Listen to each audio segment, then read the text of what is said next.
Shalom semuanya, selamat datang dalam keluarga Allah. Di ibadah hari ini, Royal Rock yang Adult. Saya percaya hari ini adalah hari yang penuh dengan sukacita karena Allah telah memberikan anugerah bagi setiap kita orang percaya dengan menyatakan kasih dan setianya untuk setiap kita.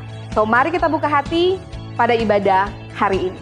Karena sebagaimana firman Tuhan dalam Mazmur 100 ayat 4-5 berkata, masuklah melalui pintu gerbangnya dengan nyanyian syukur, ke dalam pelatarannya dengan puji-pujian.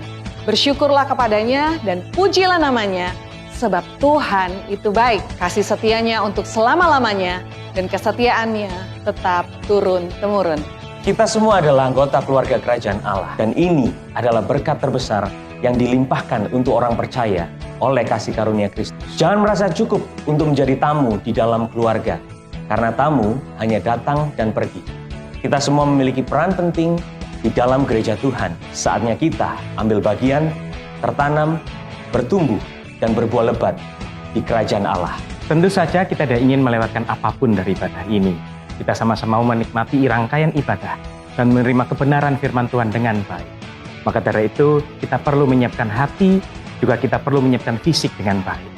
Mari gunakan waktu sebelum ibadah ini dengan bijak, supaya kita menikmati keseluruhan ibadah royal dengan baik.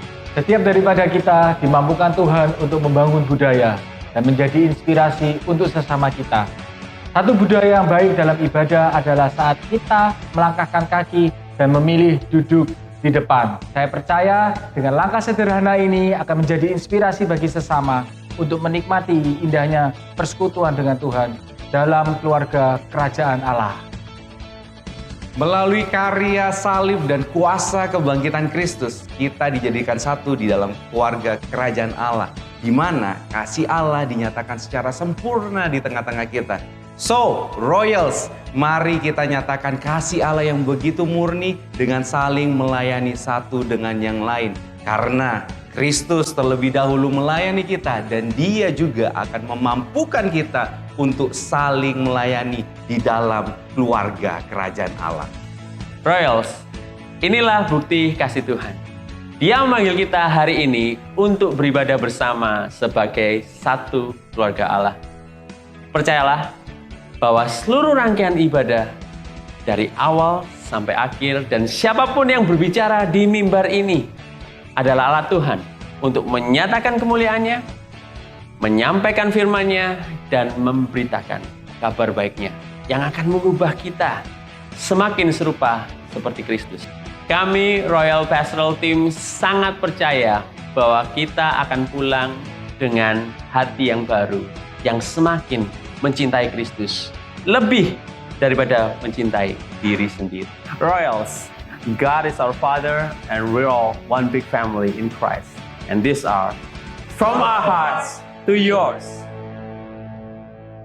Oke, shalom keluarga kerajaan. Shalom.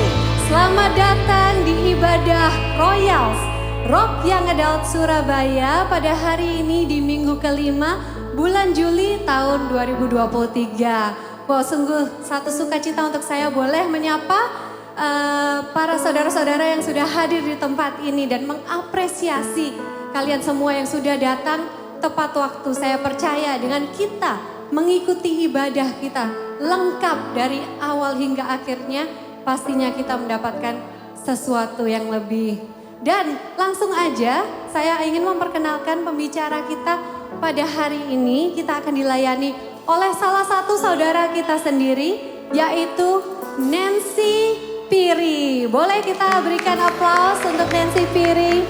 Luar biasa, mungkin bagi beberapa dari saudara sudah mengenal ya, karena Nancy ini itu cukup sering menjadi MC atau host di acara-acara besar Rock Surabaya gitu ya. Tetapi di luar itu, di belakang itu, yang lebih luar biasa sekali, yang mungkin saudara tidak tahu, Nancy ini adalah woman behind the scene juga. Banyak sekali acara-acara rock royal, bukan hanya royal ya, Rock Surabaya itu yang merencanakan, yang merancangkan itu adalah Nancy sendiri. Saya sendiri mengenal secara pribadi dan saya sungguh diberkati dengan adanya Nancy di tengah-tengah keluarga rock. Dan juga Nancy ini adalah produk lokal ya, Dan saya sungguh sangat bangga. Bukan cuma saya yang bangga, saya percaya kita semua bangga dengan produk lokal sendiri. Dan mari kita juga gak sabar ya untuk mendengarkan apa yang Tuhan ingin sampaikan kepada kita melalui saudara kita Nancy Piri. Oke, dan hari ini ada yang spesial.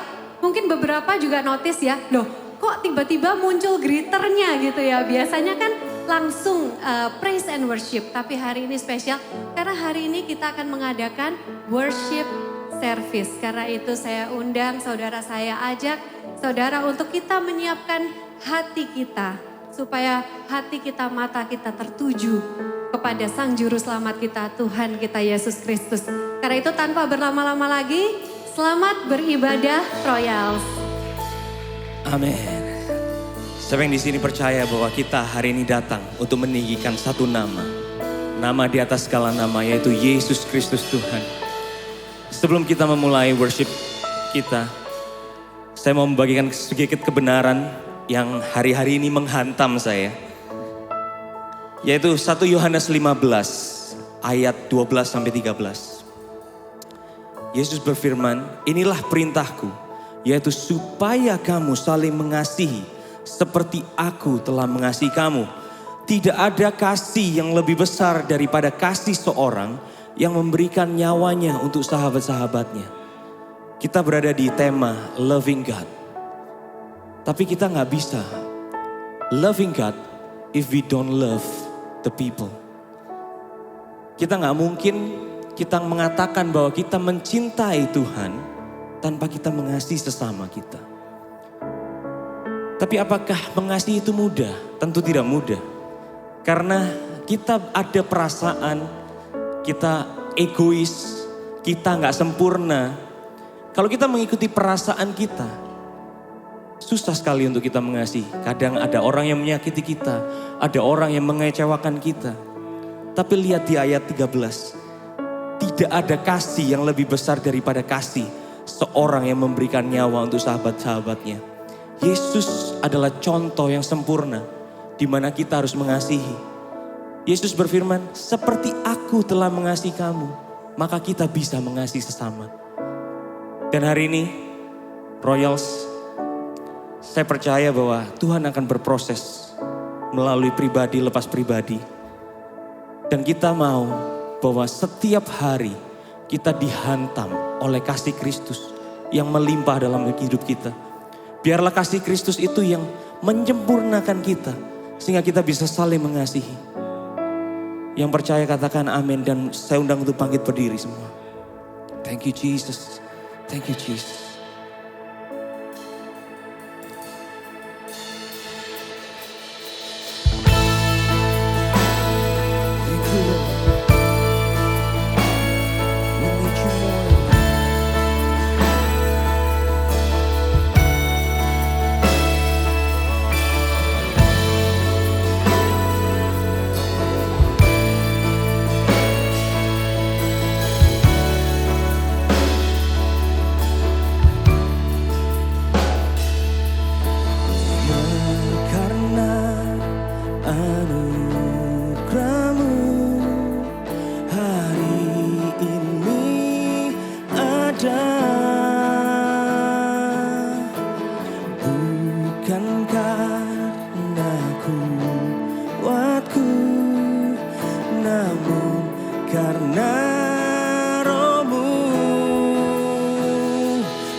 Anugerahnya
Kami tahu Tuhan bahwa anugerah-Mu yang memampukan kami untuk selalu berjalan di dalam kehendak-Mu Tuhan.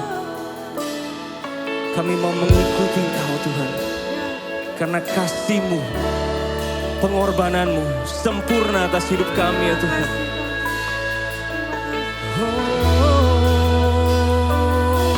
Kami mau mengikuti-Mu seumur hidup kami Tuhan.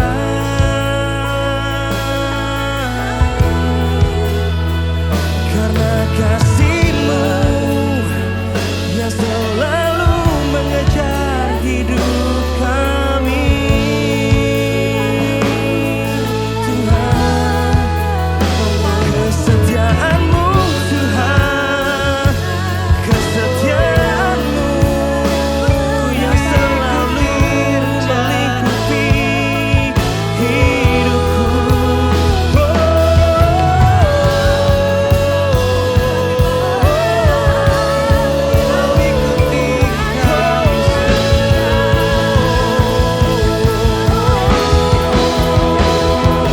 Kini aku percaya tiada yang janganmu bagimu. Kuasa-Mu kuatkanku, dasarku berharap. Nyanyikan dengan iman-Mu. Kini aku berserah, thank you Lord, pada rancangan-Mu bagiku.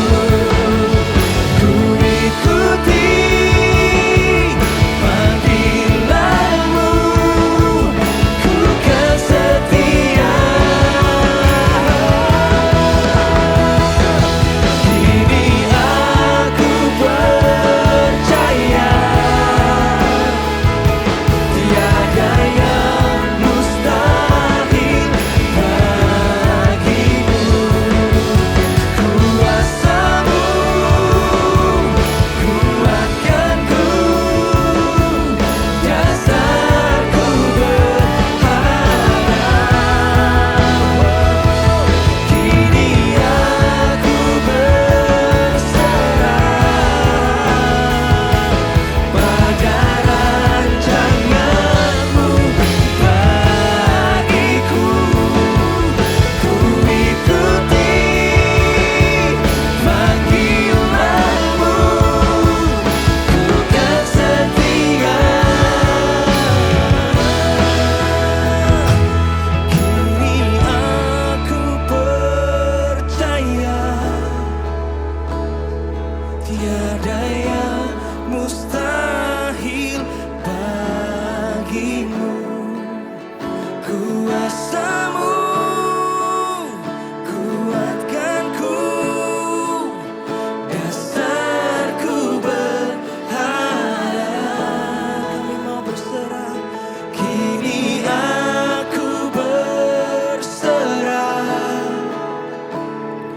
pada rancangan-Mu bagiku.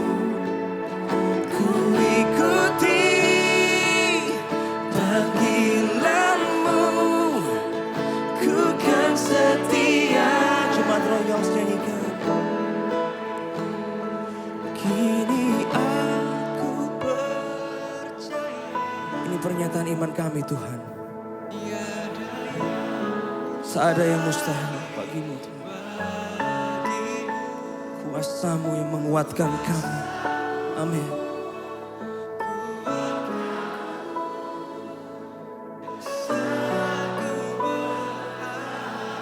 Kami mau berserah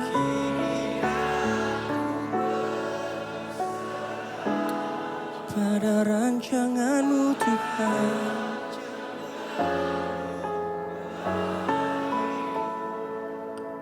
Ku ikuti panggilan-Mu, ku kan setia sampai akhir hidupku.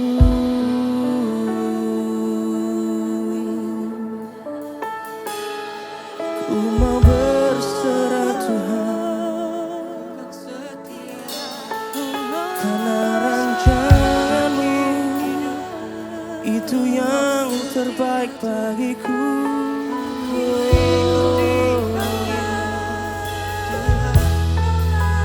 Terima kasih Tuhan buat anugerah-Mu, buat pengorbanan-Mu. Hari ini kami bisa menyembah-Mu Tuhan.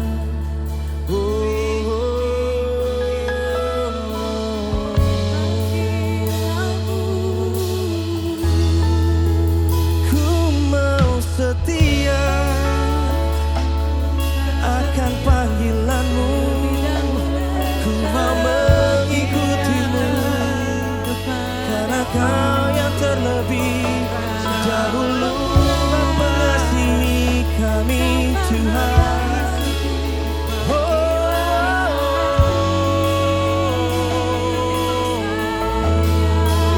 Nyatakan pujian syukur-Mu bagi Tuhan, karena Dia yang layak, Dia terima pujian bagi kami.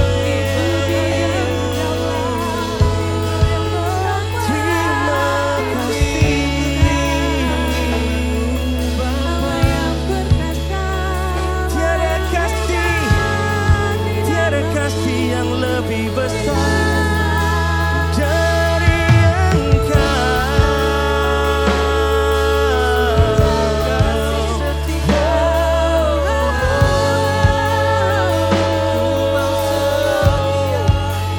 Kaulah segalanya bagi kami Tuhan.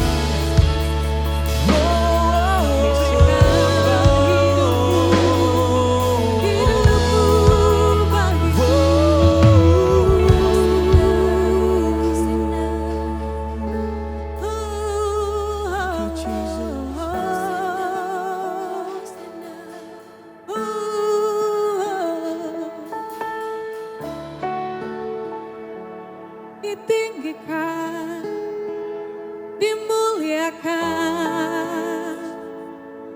dikuduskanlah nama-Mu Yesus. Allah yang Maha Tinggi, Allah yang Maha Kudus, kuduslah nama-Mu Tuhan.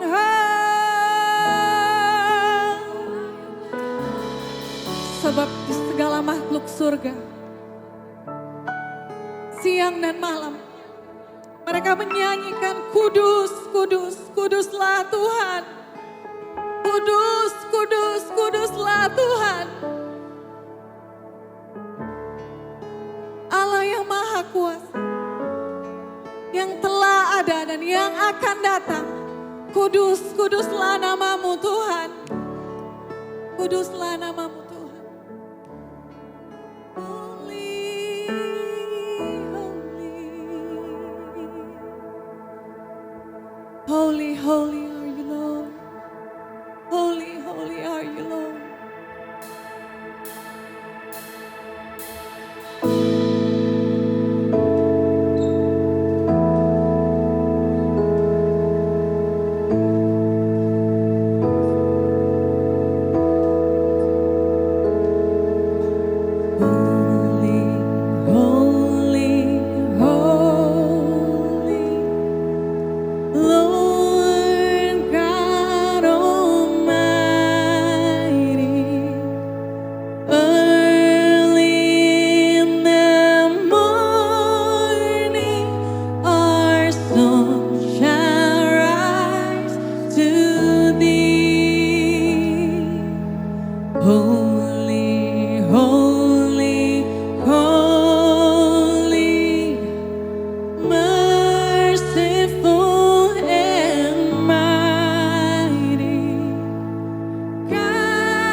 hadirat-Mu betul-betul nyata di tempat ini.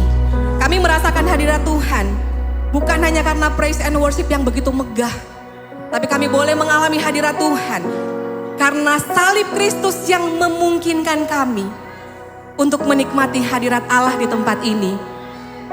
Kami percaya Tuhan, ketika pujian penyembahan dinaikkan, Engkau melawat umat-Mu, Engkau melawat setiap hati kami.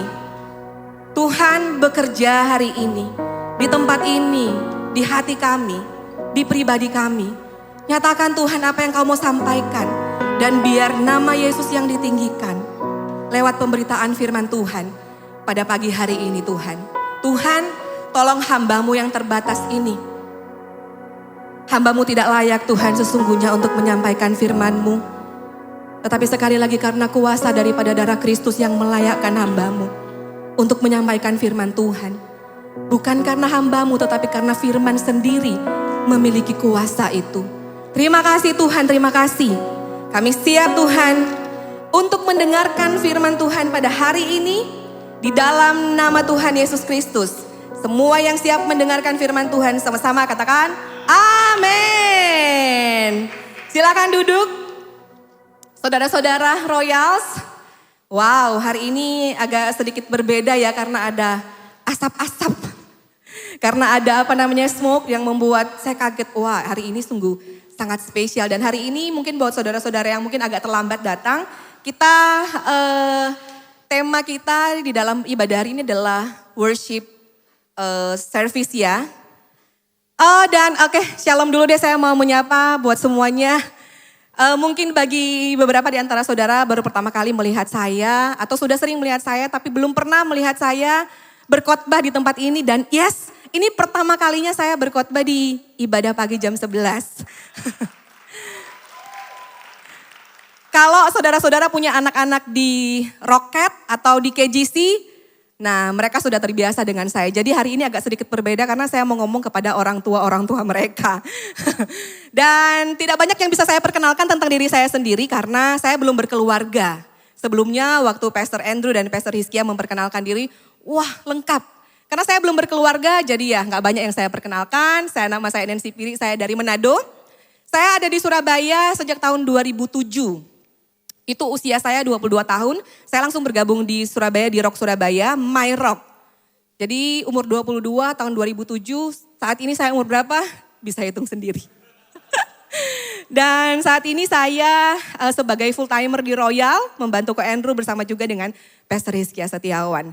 Tidak banyak lagi yang saya akan sampaikan, tetapi kalau saya hari ini berdiri di sini, saya mengucapkan terima kasih buat Bapak Gembala Satelit kita, Pastor Richard Limanto dan Ko Andrew sebagai lead pastor daripada Royal, karena memberikan kesempatan kepada local preacher kalau katanya Laura Bibisono untuk menyampaikan firman.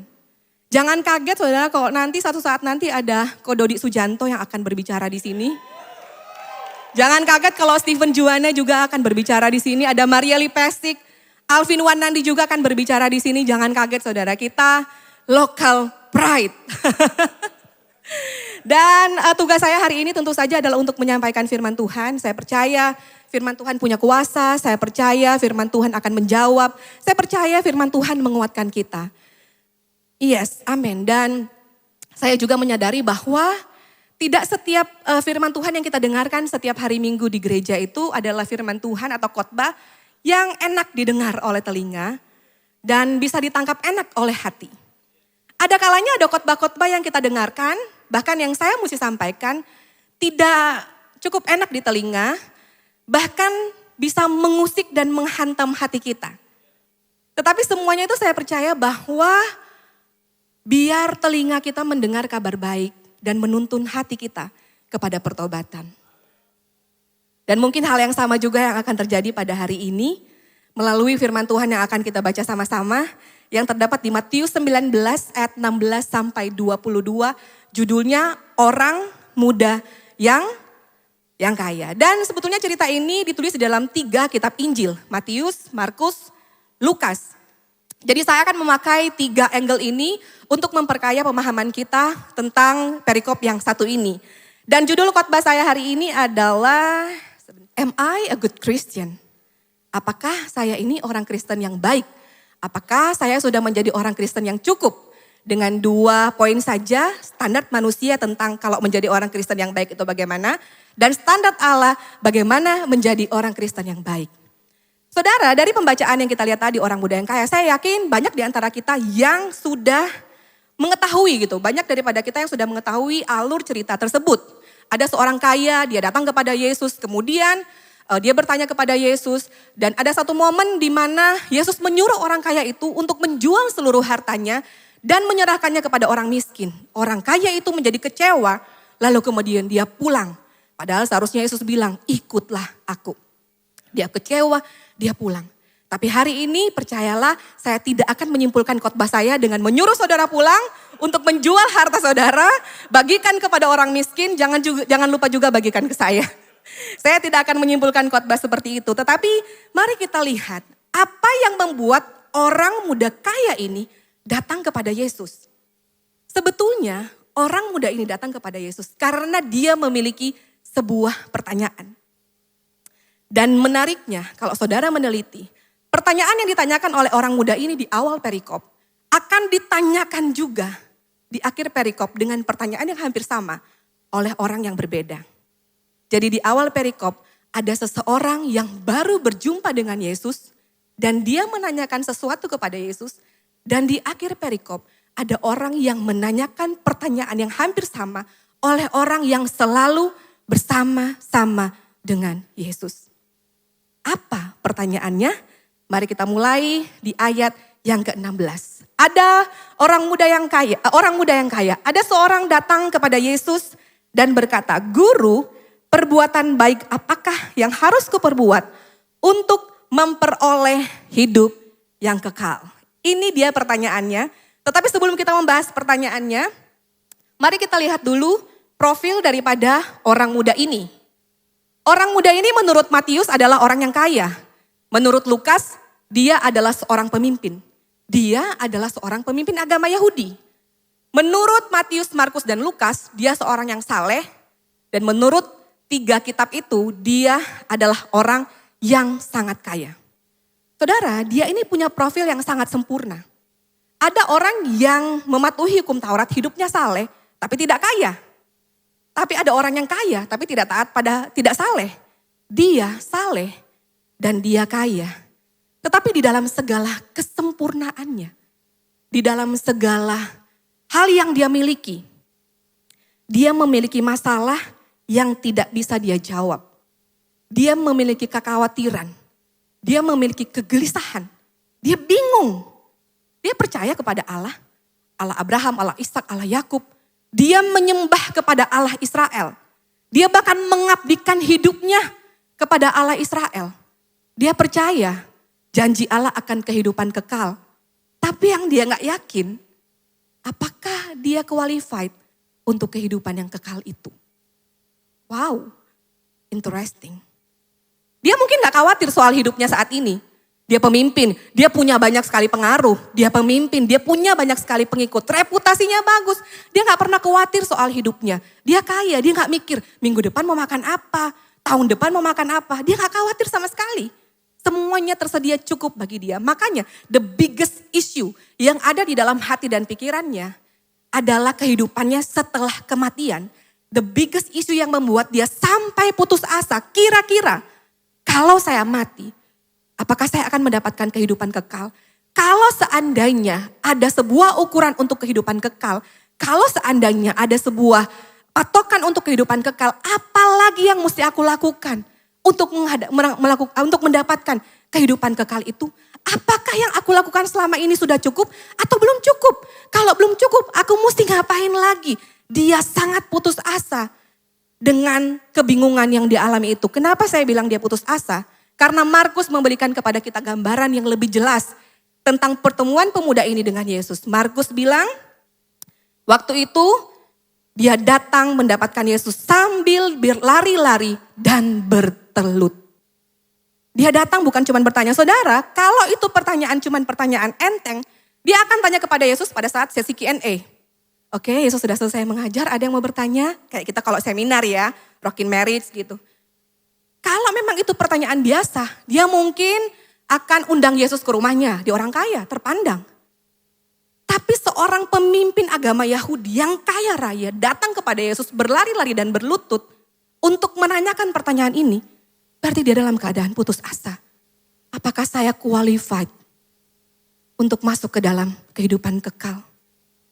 Saudara, mungkin juga ada di antara kita hari ini yang memiliki pertanyaan yang sama. Saya sudah hidup jadi Kristen bertahun-tahun. Saya menyembah Tuhan, saya datang ke gereja, bahkan bukan cuma satu gereja. Biar lengkap tak kelilingin semua gereja yang ada di Surabaya.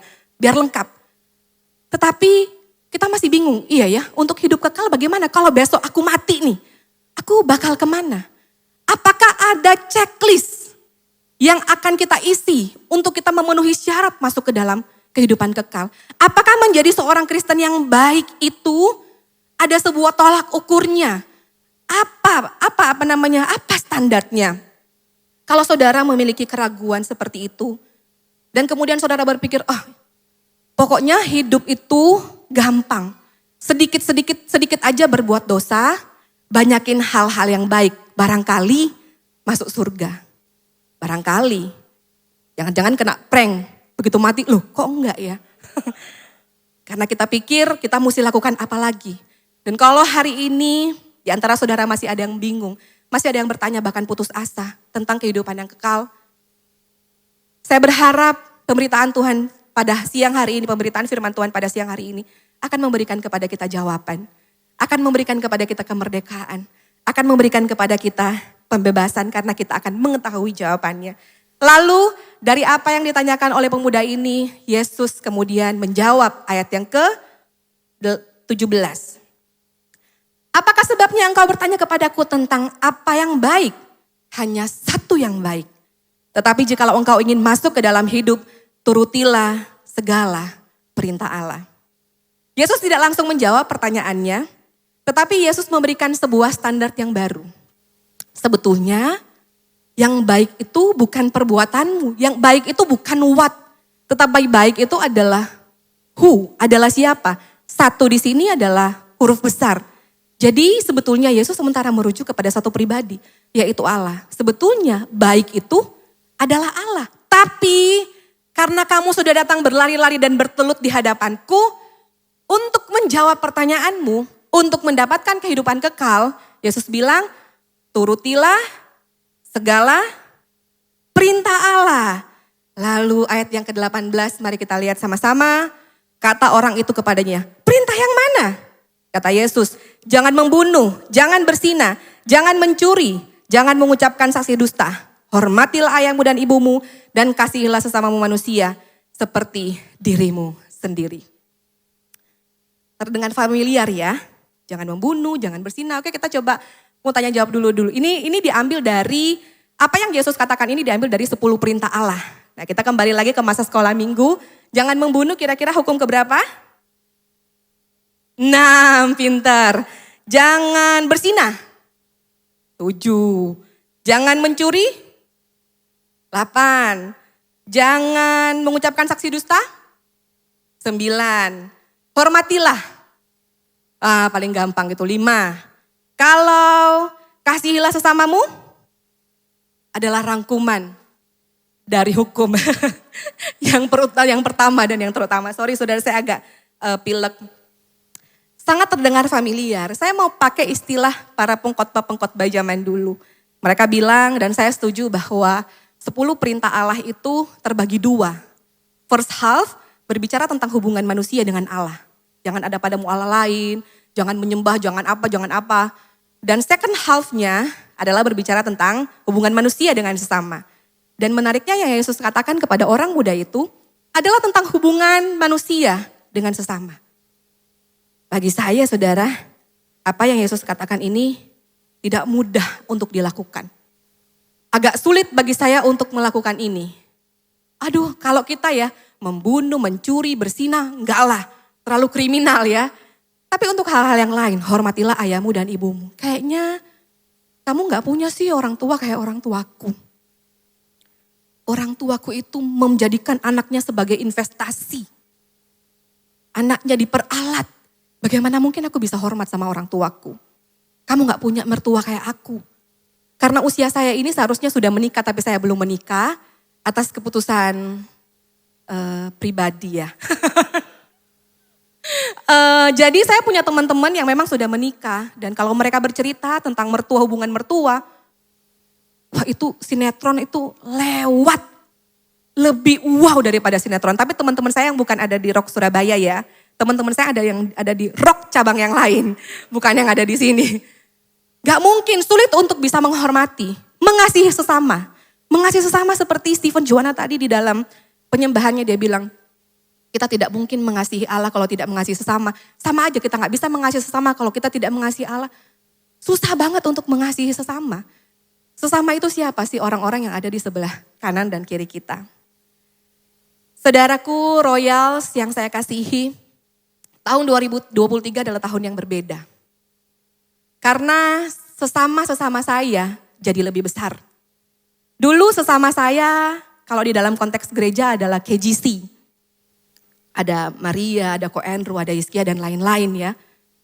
Tetapi tahun 2023 kami dipersatukan. Ada istilah ex-KGC dengan ex-jam 11. Kami dipersatukan. Saya melihat ada sebuah keindahan di dalam sebuah penyatuan seperti ini. Tetapi ternyata dipersatukan seperti ini tidaklah gampang. Karena kita harus melayani bersama-sama dengan orang-orang yang kita baru temui. Atau kita sudah tahu tapi kita belum pernah mengenal sebelumnya. Agak sulit juga untuk mengasihi, saya juga mengakui agak sulit. Mungkin bukan cuma saya tapi juga saudara-saudara yang lain untuk saling menerima. Karena mungkin kita mendengar si A, si B dari kata orang. Oh kalau si A itu begini, kalau si B itu begini. Membuat kita menilai orang lain pada akhirnya berdasarkan kepada apa yang pernah kita tahu. Atau apa yang pernah orang sampaikan. Sehingga sulit membuat kita juga untuk saling mengasihi dan akhirnya terlibat lebih lagi di dalam satu pelayanan. Tidak mudah apalagi di awal-awal saya sendiri untuk membaur. Dan saya melihat begitu banyak usaha yang dilakukan oleh Ko Dodi, Ko Andrew, dan semua yang lain. Dari semua lini, dari panggung sampai ke depan. Bagaimana caranya supaya kita menjadi satu. Dan kita lagi belajar juga tentang purity hits. Kami dari KGC, kami ketika disatukan menjadi royal. Kami tidak lagi membawa pengalaman-pengalaman kami di masa lalu. Begitu juga dengan royal. Tidak semua pengalaman-pengalaman kita harus kita bawa dan kita jadikan satu untuk kita jadikan sebuah patokan di dalam melayani. Harus ada yang terkikis. Hati ini harus dimurnikan. Hati ini harus dihantam. Pengalaman kita, strategi kita harus dihantam. Tetapi tujuannya untuk memurnikan, tujuannya untuk menyatukan. Jadi saya punya pengharapan bahwa Purity Hits itu ada untuk menyatukan kita sebagai satu keluarga Royals. Dan meskipun saudara, kami masih di dalam proses penyatuan, tapi kami bersyukur saya melihat betapa Allah bekerja luar biasa. Kami suka meeting tim pastoral, ada Ko Richard di sana sebagai pemimpin kami juga ya di dalam satelit. Kadang-kadang kita nggak selalu setuju satu sama lain. Tetapi ketika semua telah diputuskan, maka kita bergerak sama-sama. Itulah yang menghantam kami. Purity Hits itu betul-betul menghantam. Bukan lagi tentang saya tetapi untuk kepentingan yang lebih besar. Jadi saudara, saya mau katakan tidak mudah untuk mengasihi satu sama lain. Dan itu saya nggak tahu dengan saudara tapi saya berharap saudara mampu melakukan itu. Tetapi hal-hal yang tidak mudah itu kemudian dijawab oleh orang muda yang kaya. Itu. Dia menjawab semuanya itu telah, ayat 20 ya dia menjawab. Semuanya itu telah kuturuti, apalagi yang masih kurang. Wow. Kalau kita ingat tadi seorang muda itu datang kepada Yesus berlari-lari dan berlutut. Waktu mungkin dia dengar Yesus bilang jangan membunuh, jangan bla bla bla bla bla. Dia langsung berdiri dari dia berlutut. Dia mungkin menyeka-nyeka bajunya dari debu-debu tanah. Aduh dia yes. Yesus kalau itu isi. Aku bukannya mau apa-apa ya, aku udah melakukan itu. Bahkan di Lukas bilang dia sudah melakukan itu sejak dia masih muda. Aman. Dia sudah melakukan itu sejak dia masih muda. Udah semuanya. Tetapi mari kita perhatikan baik-baik saudara. Kalau standar untuk menjadi seorang pengikut Kristus yang baik, kalau syarat untuk mendapatkan kehidupan kekal adalah lewat perbuatan-perbuatan baik yang sudah dilakukan, maka harusnya respon Yesus adalah, wow, oke, dengan demikian saya announce kepada seluruh warga ada Yesus itu lagi ada di Yudea hari ini, bahwa inilah a good example. Dia adalah a good Christian, dia adalah a good Yahudi. Kita mesti teladani dia. Kamu dari mana aja ya? Kok aku gak pernah ketemu orang kayak kamu? Kalau menjadi pengikut Kristus, kalau memperoleh kehidupan kekal berdasarkan dari semua yang sudah kita turuti, harusnya Yesus gak bilang seperti itu. Harusnya Yesus tampilkan dia seperti itu. Tetapi saudara, untuk masuk ke dalam kehidupan kekal, atau kita sering bisa bilang surga gitu. Ada satu hal yang mau saya sampaikan kepada saudara. Kekristenan itu bukanlah pemberitaan bahwa orang jahat masuk neraka, orang baik masuk surga. Kekristenan itu adalah pemberitaan bahwa tidak ada satupun manusia yang layak mendapatkan kehidupan kekal, termasuk orang muda yang kaya dan saleh itu. Kita semua telah berbuat dosa. Kita semua yang ada di sini telah berbuat dosa. Saya tidak sembarang ngomong kita semua berbuat dosa. Ini adalah buktinya. Roma 3 ayat 9 sampai 12, ini agak panjang, saya bacakan buat saudara. Jadi bagaimana? Adakah kita mempunyai kelebihan daripada orang lain? Sama sekali tidak. Sebab di atas telah kita tuduh baik orang Yahudi maupun Yunani, bahwa mereka semua ada di bawah kuasa dosa. Seperti ada tertulis, tidak ada yang benar, seorang pun tidak.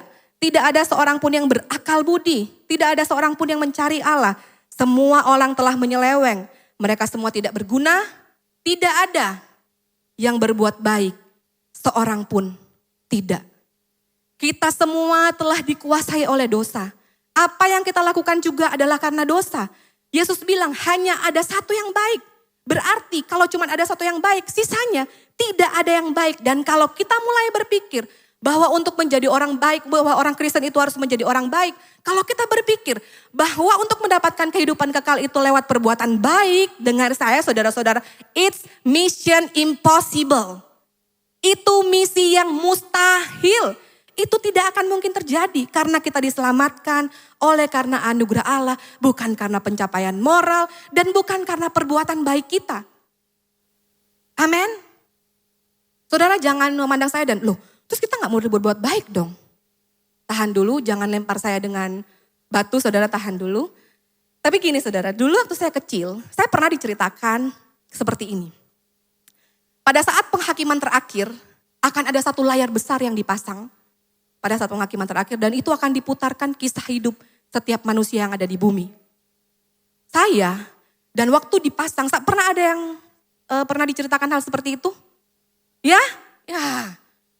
Dan waktu diputar, bukan hanya perbuatan-perbuatan kita aja yang ditimbang. Pemikiran kita, hati kita. Karena dosa kan bukan hanya perbuatan saja, tapi apa yang kita pikirkan, apa yang ada di dalam hati kita. Dan kemudian dicek begitu film itu selesai, filmnya Nancy selesai, timbullah result hasilnya. Kalau hasilnya banyak yang bagus, Yesus ada di depan pintu dan bilang, Nancy ayo masuklah dalam kesukaanku yang besar. Tetapi kalau misalnya tidak, maka dia akan ke pintu yang lain. Dia akan masuk ke dalam neraka. Oh my God, dan dulu saya mempercayai hal itu. Sehingga saya harus melakukan yang baik. Sehingga motivasi hidup saya benar, motivasi saya untuk melayani adalah supaya saya gak masuk neraka. Motivasi saya untuk selalu terus bagaimana supaya saya mengurang-ngurangi dosa dan berbuat baik. Karena saya takut saya disiksa di neraka. Karena saya takut kalau penghakiman terakhir Yesus buang saya. Saya gak mau mendapatkan siksaan itu. Saya takut kalau misalnya saya melakukan penyelewengan dan dosa-dosa, Allah tidak lagi mengasihi aku. Dan itu yang aku percaya, sehingga motivasi itulah yang mendorong aku untuk terus melakukan hal-hal yang baik. Dan tanpa disadari, saya mulai memanipulasi Tuhan dengan hal-hal yang baik dan bersifat rohani. Mungkin kita juga ada yang punya pengalaman yang sama. Kita memanipulasi Tuhan dengan terus melakukan hal yang baik, dengan terus melayani, supaya kita terhindar dari murka Allah, supaya Allah tetap mengasihi kita. Tetapi saya dimerdekakan oleh kebenaran Injil ketika saya bertumbuh di dalam gereja ini di KGC. Kebenaran Injil Kerajaan Allah memerdekakan saya. Akan ada lagu yang mengatakan sejauh timur dari barat, engkau membuang dosaku. Tiada kau ingat-ingat lagi kesalahanku. Hal itu benar-benar memerdekakan saya. Makanya saudara, mari bertumbuh di dalam gereja sesuai dengan jernih. Mari hadir ibadah dan datang komsel. Loh, ternyata endingnya seperti itu. Enggak saudara, tapi saya mau katakan bahwa kebenaran akhirnya memerdekakan saya. Kemudian dari peristiwa percakapan Yesus dengan seorang pemuda tersebut yang dia berdiri dan bilang saya sudah melakukan semuanya, percakapan itu masih berlanjut. Mari kita lihat di ayat yang ke-21 sampai dengan ayatnya yang ke-24. Boleh minta tolong ditampilkan? Oke, ayat yang ke-21. Boleh mungkin saudara-saudara bacakan buat saya? Ada? Oke, boleh saudara-saudara bacakan buat saya?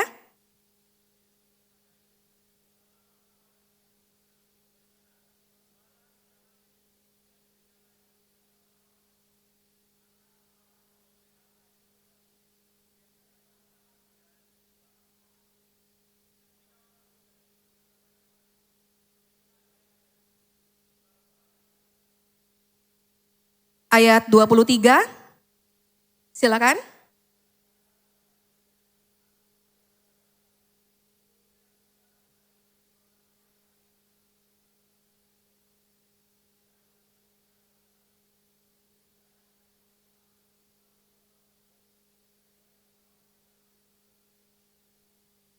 Saudara, bukankah orang muda ini datang kepada Yesus dengan kegelisahan?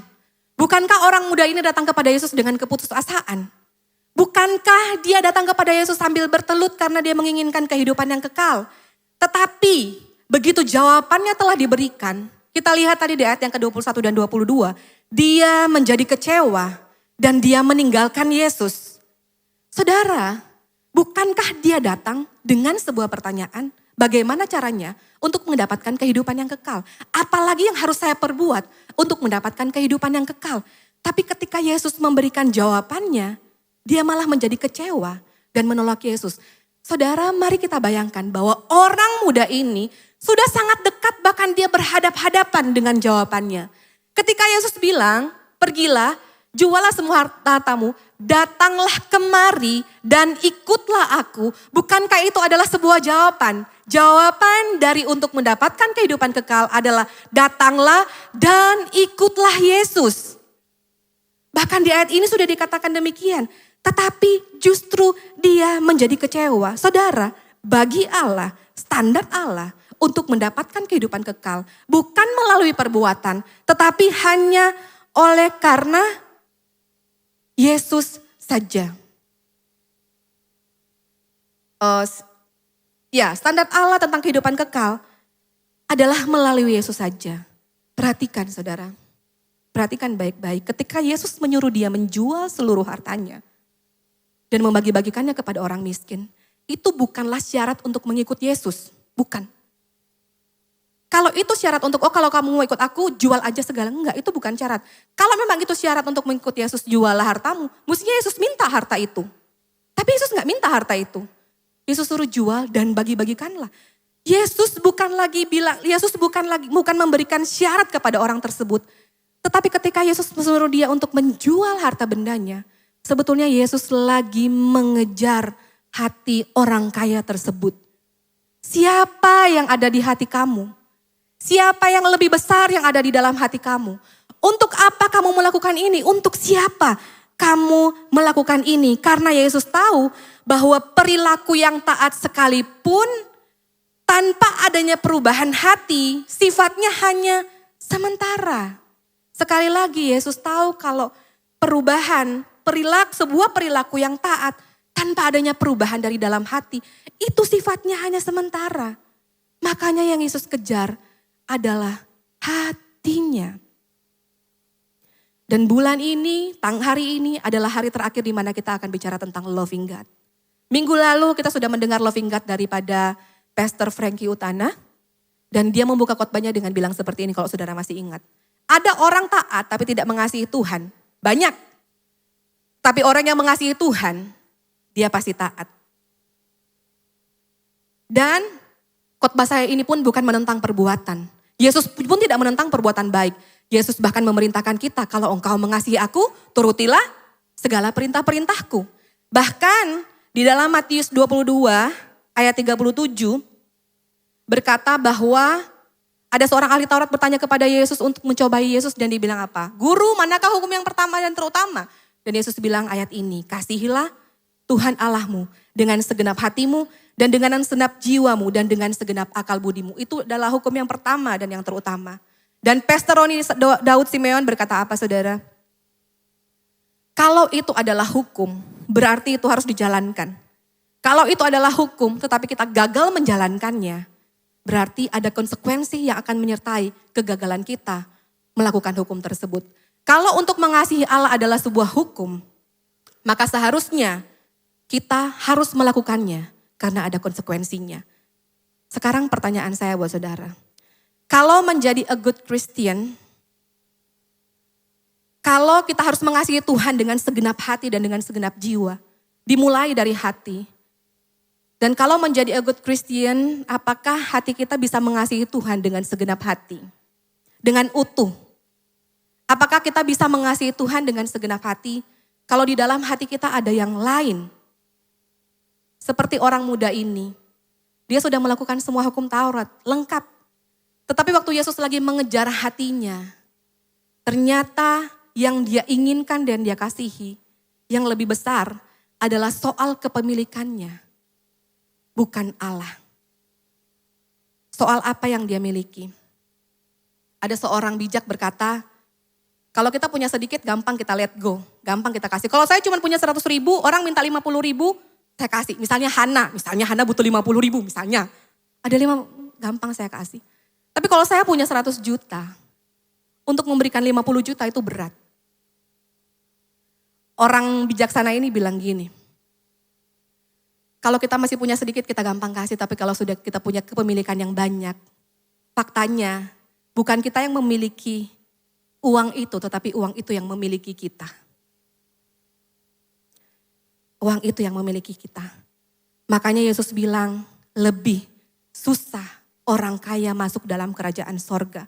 Lebih mudah seekor unta masuk ke dalam lubang jarum. Saudara, sebetulnya kisah ini memberikan pelajaran kepada kita.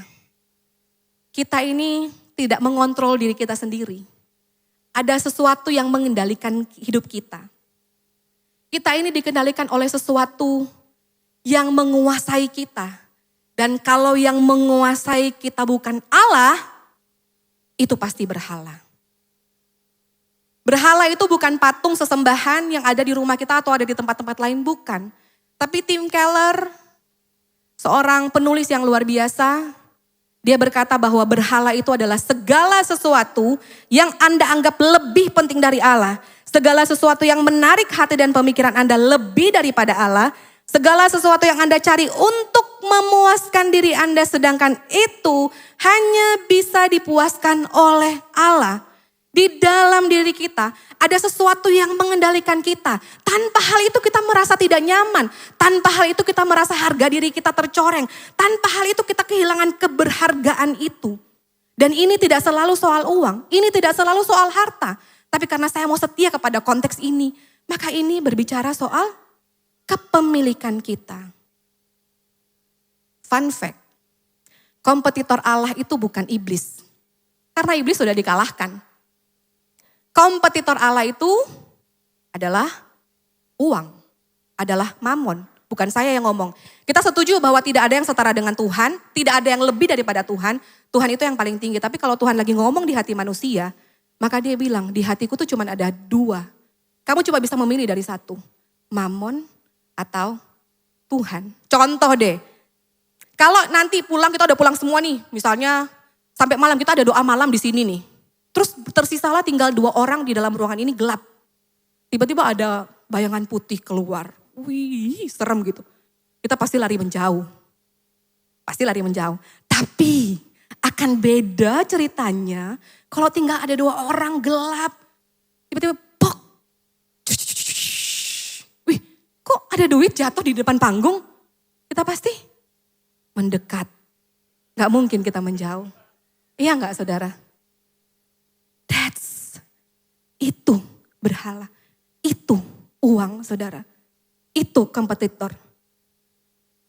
Dan kalau dosa mencuri, dosa membunuh, dosa berzina, dosa berdusta, membangkang kepada orang tua, kita bisa menyadarinya waktu kita melakukannya. Tapi Tim Keller bilang, dosa keserakahan tidak ada yang menyadarinya. Karena itu tersembunyi di dalam hati kita, dengan kedok saya harus bekerja keras, dengan kedok saya harus mempertahankan masa depan saya, dengan kedok apapun dan tanpa kita sadari kita menjadi orang yang cinta uang. Kenapa kita tidak menyadari itu? Karena kita selalu merasa bahwa kita butuh uang. Kalau tidak ada uang tidak ada kekuasaan, kalau tidak ada uang saya akan kehilangan banyak.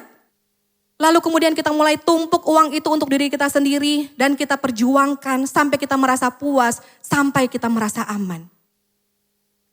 Dan ini bukan hanya terjadi kepada orang kaya. Saudara jangan lihat di sebelah kanan saudara, ini orang kaya, berhalanya berarti uang, serakah, enggak. Karena keserakahan itu ada, bukan hanya orang kaya saja, tetapi menghampiri semua orang. Itu terjadi kepada semua orang. Kenapa aku mesti berusaha? Supaya status sosial aku meningkat. Kenapa aku mesti jadi, supaya aku bisa ikut Hana pergi ke Jepang, pergi ke Amerika gitu kan, lumayan ya. Kenapa aku harus membuktikan diri, kenapa aku harus berjuang, supaya aku nih gak diremehkan. Ada begitu banyak kasus-kasus yang terjadi. Karena keserakahan. Dan berhala itu telah menyandra hati kita. Masa-masa tersulit di dalam hidup kita, ketika Tuhan memproses, memurnikan berhala itu untuk keluar dari dalam diri kita. Berhala itu mengendalikan kita melalui kekhawatiran. Wah, kalau kamu gak punya mobil baru, kamu kalah sama dia. Wah, kamu udah umur 30 something, masih belum punya rumah. Apa kata orang? Dia memberikan kepada kita bisikan-bisikan kekhawatiran itu. Sehingga pada akhirnya kita khawatir dan pada akhirnya kita mengutamakan berhala itu lebih dari segala-galanya. Dan tanpa kita sadari, kita sementara berada di dalam jalan kehancuran. Saudara, persoalan berhala ini bukan persoalan psikologis. Persoalan berhala ini bukan persoalan kepribadian, NPD, narcissistic disorder person dan lain-lain. Persoalan ini adalah persoalan rohani karena ini adalah akibat dosa. Berhala ini adalah akibat dosa, maka solusi daripada berhala ini bukan di terapi, bukan berpikir positif, tetapi solusi daripada untuk menyingkirkan berhala ini juga diperlukan solusi rohani. Dan solusinya adalah Yesus. Untuk menurunkan berhala di dalam hati itu, tidak bisa kita tengking, tetapi harus digeser dengan nilai yang lebih tinggi. Untuk menggeser harus ada nilai yang lebih tinggi. Saya mau kasih perumpamaan ilustrasi yang sederhana. Kalau saudara sering lihat Instagram story saya sering posting Jackson Christian Purnomo, anak dari Jack Louis Purnomo dan Christina Juwana. Jackson kalau suka saya jaga 1 jam lah, 1 jam 2 jam, hampir setiap hari kalau di kantor. Jackson kalau datang ke ruangan, dia suka ngambil kelihatannya ini sedotan. Dia udah pinter, sedotannya dibuka-buka, lalu kemudian tersisa 1 sedotannya. Kadang dimasukin mulut, kadang dia pegang-pegang. Dia lari-lari bawa sedotan. Saya takut sedotan ini bisa nusuk dia. Saya takut ini berbahaya saudara. Kalau terjadi sesuatu saya takut. Kalau saya ambil itu dari Jackson, dia kuat, dia gak mau lepasin. Kalau saya ambil, dia nangis. Gimana caranya supaya saya mau ngambil itu? Dia gak bisa kan Jackson, itu berbahaya. Saya pernah ngomong, Jackson itu berbahaya. Anti Nancy kan gak mungkin mengiyakan Jackson kalau itu berbahaya. Dia gak ngerti. Jadi bagaimana caranya untuk sedotan itu diserahkan oleh Jackson? Saya harus memberi dia mainan yang lebih tinggi. Saya harus memberi dia mainan yang lebih baik. Lalu kemudian apa yang akan dilakukan Jackson? Jackson akan taruh sedotannya dan dia akan ambil mainan ini. Harus ada nilai yang lebih tinggi untuk menggeser nilai yang lama. Dan saya mau katakan, saudara, Yesus adalah nilai yang tinggi.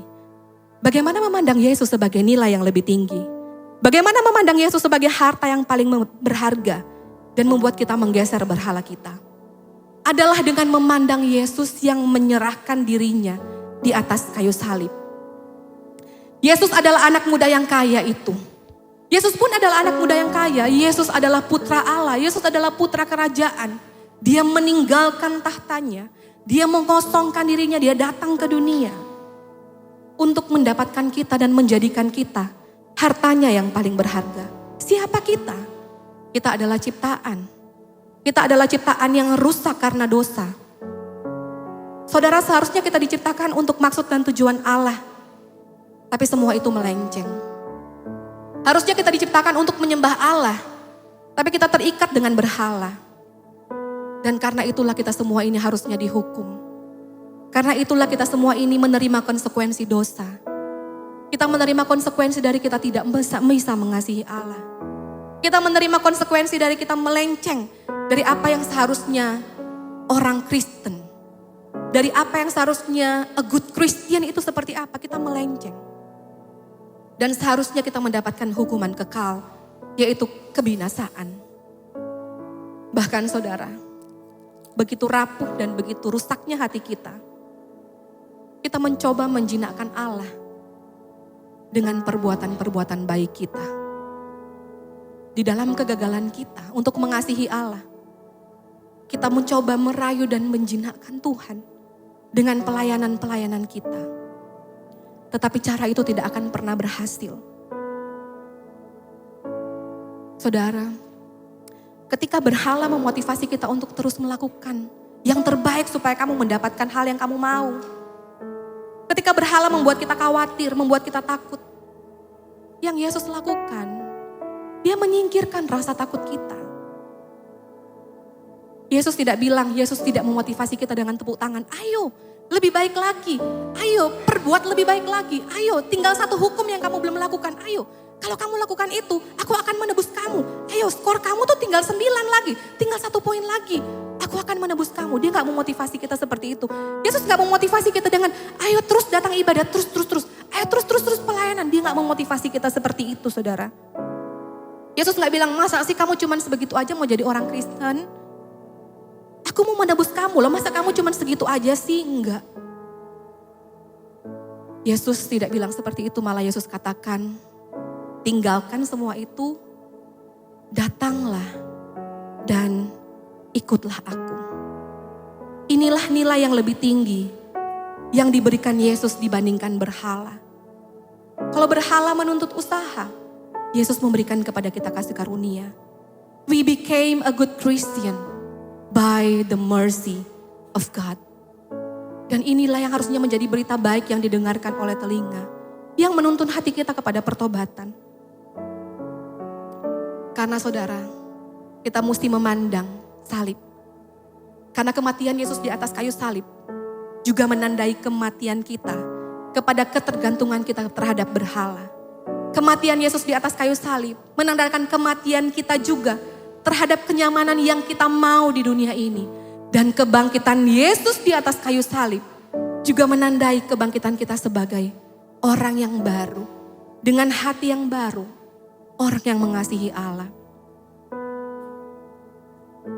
Apabila kita gagal memandang Yesus sebagai nilai tertinggi, maka kita gagal mengasihi Allah dengan segenap hati, dengan segenap jiwa, dan dengan segenap akal budi. Mengikut Yesus mungkin membuat kita kehilangan sesuatu, mungkin membuat kita kehilangan beberapa hal, tapi tidak mengikut Yesus membuat kita kehilangan segala-galanya. Mari kita pikirkan ini dan kita renungkan ini. Saya sampai kepada akhir perikop. Ketika orang muda dan Yesus itu selesai berbicara, murid-murid menjadi gempar. Murid-murid menjadi gempar, bahkan mereka bertanya, Yesus, kalau gitu siapa yang bisa diselamatkan? Siapa? Kalau ada orang yang sebaik dia, yang sesempurna dia, tidak mendapatkan kehidupan kekal, Lalu siapa? Perikop selanjutnya murid-murid bilang, kami sudah menyerahkan segala sesuatu dan mengikut engkau. Saudara, tidak ada yang mustahil bagi Tuhan. Murid-murid melihat apa yang dipandang manusia sebagai standar manusia. Saudara tahu bahwa pada zaman perjanjian lama, kekayaan adalah bukti bahwa orang tersebut disertai Tuhan. Kekayaan adalah bukti bahwa orang tersebut dicintai Tuhan. Orang yang makmur, orang yang kaya adalah bukti kalau dia bisa mendapatkan hal apapun daripada Tuhan. Tetapi peristiwa ini, perikop ini juga menerangkan kepada kita bahwa Allah Yesus sementara mendemonstrasikan kuasa dan kasih-Nya. Tidak ada satupun yang layak menerima kehidupan kekal. Tetapi di satu sisi, apa yang dikatakan Yesus? Tidak ada satu kontribusi pun yang dilakukan oleh manusia untuk mendapatkan kehidupan kekal. Saudara, hari ini apa yang mau saya katakan kepada saudara? Mari kita pulang dan kita renungkan. Mari kita pandang salib Kristus. Saya tidak bilang langkah-langkah untuk mengasihi Tuhan A, B, C, dan D. Karena lebih penting makna dan motivasi daripada sebuah perbuatan. Tapi saya mau katakan mari kita pandang kepada salib Yesus. Untuk memurnikan hati kita kembali. Untuk mengasihi Allah. Bahwa semua yang kita lakukan, perbuatan baik yang kita lakukan. Dengar ini saudara, perbuatan baik yang kita lakukan. Hanya karena kita merespon kasih karunia yang telah kita terima. Perbuatan baik yang kita hasilkan karena kita bersyukur atas kasih dan kebaikan Allah yang telah dicurahkan melalui Yesus di atas kayu salib yang kita terima pada hari ini. Kita berbuat baik bukan untuk mengejar, tapi kita berbuat baik karena kita telah menerima kehidupan yang kekal. Hari ini saudara, tinggalkan berhalamu karena ada nilai yang lebih tinggi yang sudah dinyatakan buat saudara, yaitu Yesus Kristus Tuhan. Amin.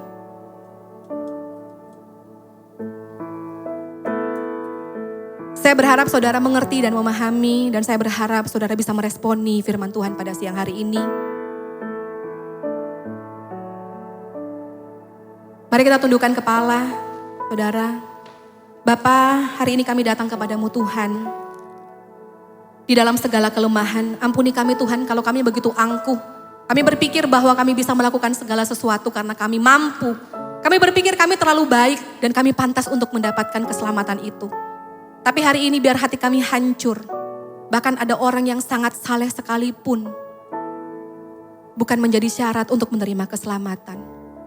Hari ini Tuhan kami mengakui bahwa di hati kami ada yang lain selain Tuhan. Kami berdoa, Yesus, tolong kami. Tolong kami yang lemah ini. Tolong hati kami yang serong ini. Dan biar Engkau isi dengan kasih-Mu. Supaya kami boleh melihat bahwa ada karya yang begitu indah. Yaitu salib Kristus yang membawa kemenangan di dalam kehidupan kami. Hari ini Tuhan, kami mau mengikut Engkau. Kami mau mengikut Engkau sekarang sampai selama-lamanya. Di dalam nama Tuhan Yesus. Haleluya. Amin.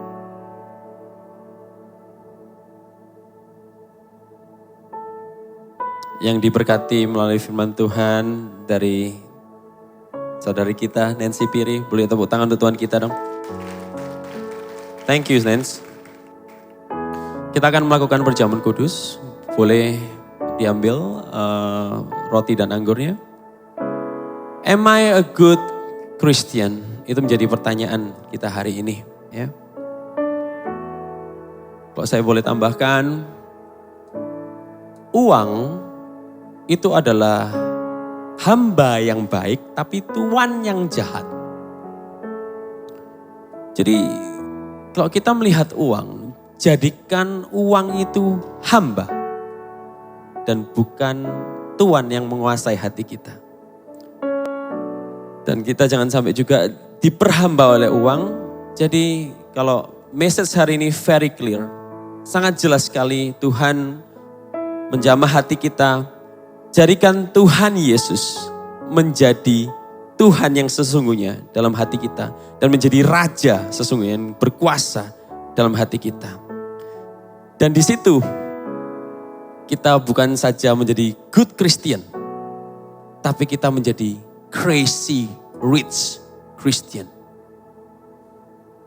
Orang kaya raya Kristen bukan karena materi.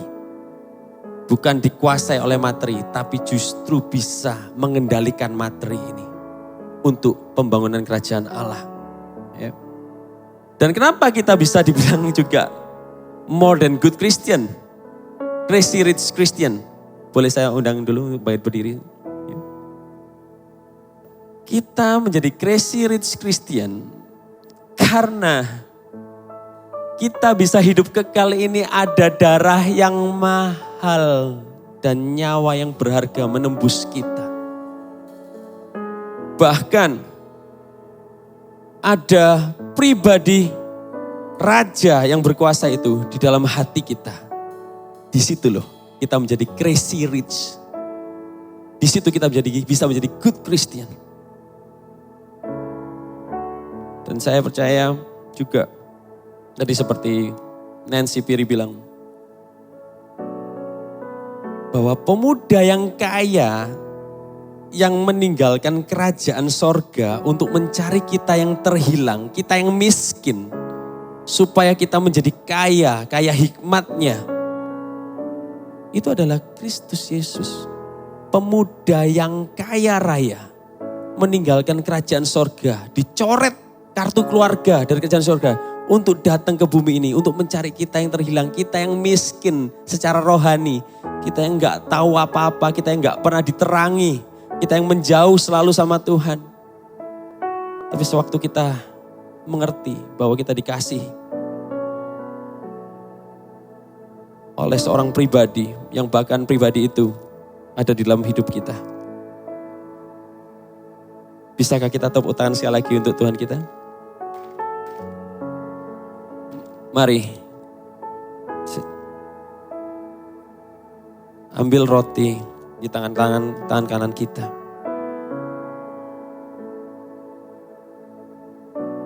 Perintah Tuhan Yesus mengatakan, melakukan ini atas peringatan akan aku. Apa sih yang kita peringati? Ini bukan sebuah seremoni ritual biasa. Tapi memang ada kuasa sewaktu kita mengingat pengorbanan dan kebangkitan Tuhan Yesus kita. Mari angkat roti di atas tangan kanan kita.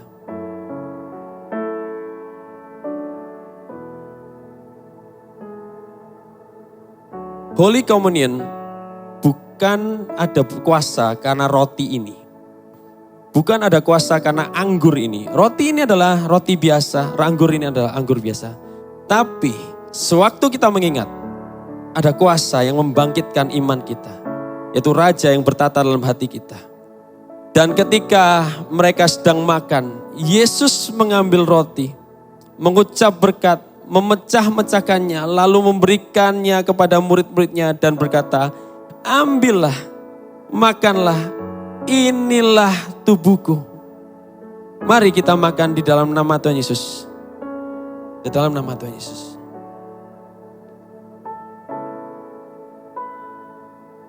Mari kita buka cawan anggur ini.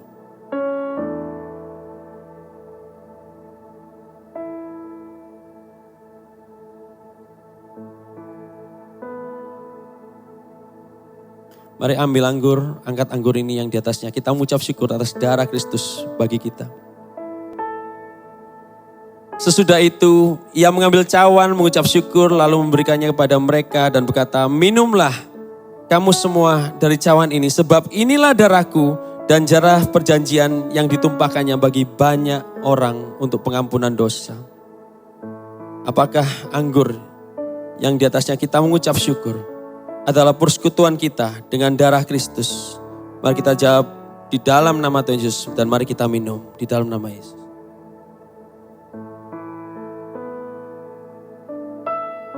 Mari kita mengucap syukur. Kita masih ada waktu untuk mengucap syukur.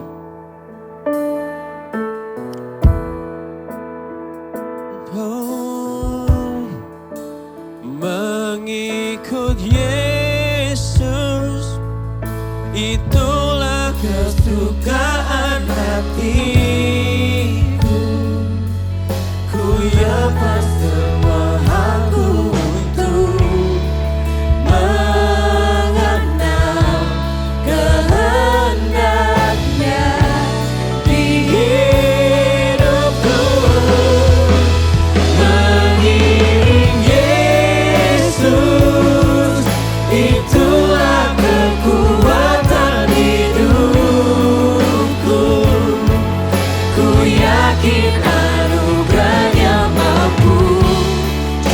jadikanku hamba yang berkenan selalu mengikut Yesus.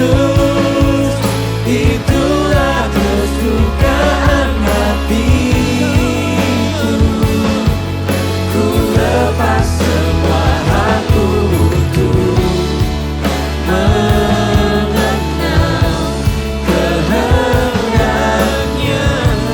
di hidupku. Mengiring Yesus, itulah kekuatan hidupku. Ku yakin anugerah yang mampu jadikanku hamba yang berkenan selalu. Hamba-Mu telah berbicara Tuhan hari ini Tuhan. Terima kasih atas message yang Kau berikan pada kami hari ini. Dan biarlah message ini membawa kami pada pertobatan.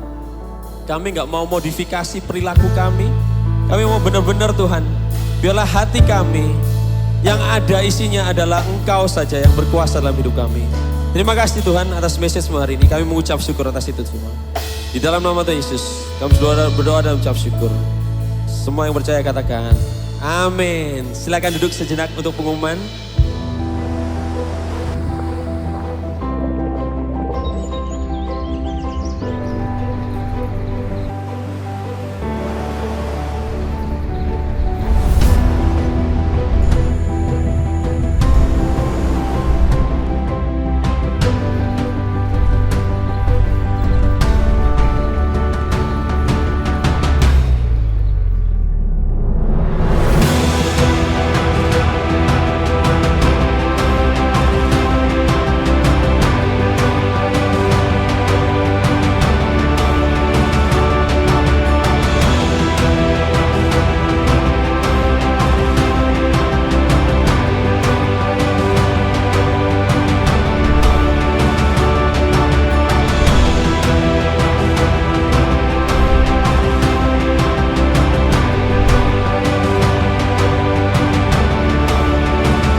Oke, wow, luar biasa sekali. Kingdom Leadership Conference atau yang biasa disebut dengan KLC tahun 2023 akan diadakan pada tanggal 29 sampai dengan 31 Agustus di Rock Lembah Pujian, Denpasar, Bali.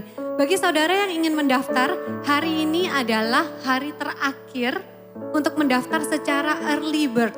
Tadi dikatakan juga atau 1000 pendaftar pertama ya. Saya sendiri kurang tahu apakah sudah 1000 pendaftar pertama atau belum. Tapi boleh dicoba melihat di link yang diberikan di poster di belakang saya. Oke, dan sebelum kita move on, hari ini saya tidak sendirian. Saya ditemani oleh member terbaru dari Greeting Ministry. Shalom. Ya, boleh Hana memperkenalkan diri? Oke, nama saya Hana Sisilia Sunarto. Saya bersyukur hari ini punya kesempatan untuk melayani bersama dengan Laura. Ya. Luar biasa sekali ya. Kita juga mengencourage ya Hana ya. Untuk saudara-saudara sekalian jangan hanya datang sebagai tamu saja di gereja ini. Tetapi mari kita tertanam di gereja ini, tertanam di Komsel. Mau mengikuti journey dan kemudian kita melayani bersama-sama di sini. Yes? Amin. Ya, amin. Oke, selanjutnya. Oke, untuk offering hari ini akan dijalankan 1 kali dan akan dilayani oleh teman-teman asyir kita hari ini. Sebelum itu kita akan berdoa bersama-sama. Tuhan Yesus, terima kasih buat hari ini, terima kasih untuk berkat firman-Mu, terima kasih untuk penyertaan-Mu yang gak pernah berlalu dalam hidup kami. Kami bersyukur kami mengenal Engkau secara pribadi Tuhan. Saat ini kami mau memberikan yang terbaik Tuhan untuk pekerjaan tangan-Mu di muka bumi ini. Biar apa yang kami berikan Tuhan boleh berkenan di hadapan-Mu. dan menjadi berkat untuk banyak orang. Di dalam nama Yesus kami berdoa. Amin. Amin.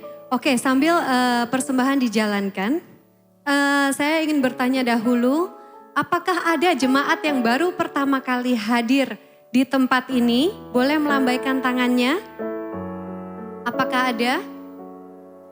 Sepertinya nggak ada ya Han ya. Berarti semua yang ada di sini adalah jemaat yang tertanam, dan saya berharap bukan hanya datang di hari Minggu saja, tetapi juga mau tertanam di Komsel atau Kingdom Community yang ada.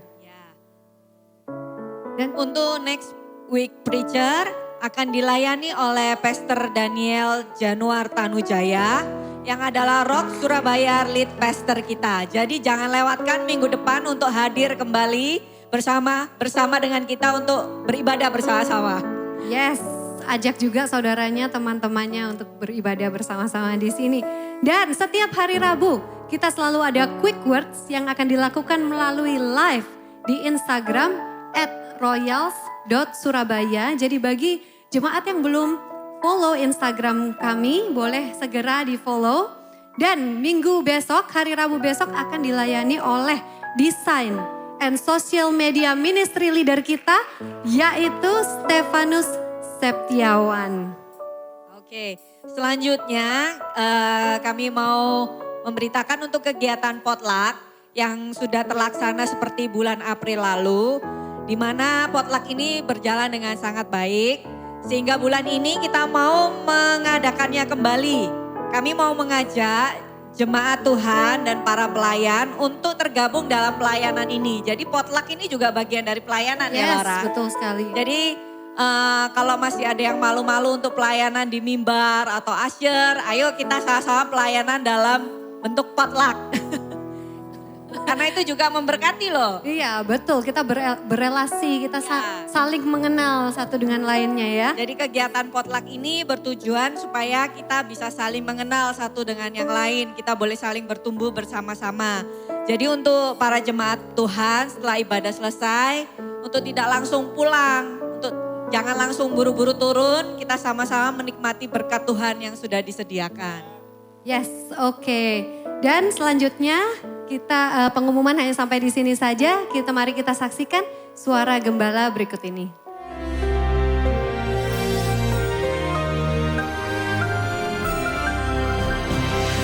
Shalom semua warga kerajaan. Masih berbicara tentang how to love God. Mungkin gambaran yang lebih gampang adalah how to love your king.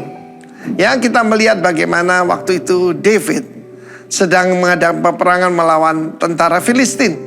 Salah satu nilai yang dinilai tinggi oleh Tuhan adalah steadfastness, yaitu juga loyalty. Kita membaca dalam 2 Samuel 23:11, sama orang anak Age orang Harari. Ketika itu semua orang sudah melarikan diri kecuali dia bersama dengan David. Dia stand his ground di ladang itu dan mempertahankannya, dan Tuhan memberikan kemenangan yang besar. Di dalam hidup kita, kesetiaan itu mungkin tidak terlalu dinilai sekarang. Dulu orang Jepang, kalau kakeknya bekerja di satu perusahaan, katakan Mitsubishi, maka semua anak cucunya tidak boleh di perusahaan lain. Tetapi not anymore. Dan salah satu teman kita yang punya hotel berkata, Pak, di dalam bisnis hospitality itu loyalty tidak ada. Tetapi di dalam kerajaan Allah, loyalty dinilai sangat tinggi. Lalu kita melihat bagaimana ketiga triwira ini mendengarkan David itu cuma longing, cuma merindukan.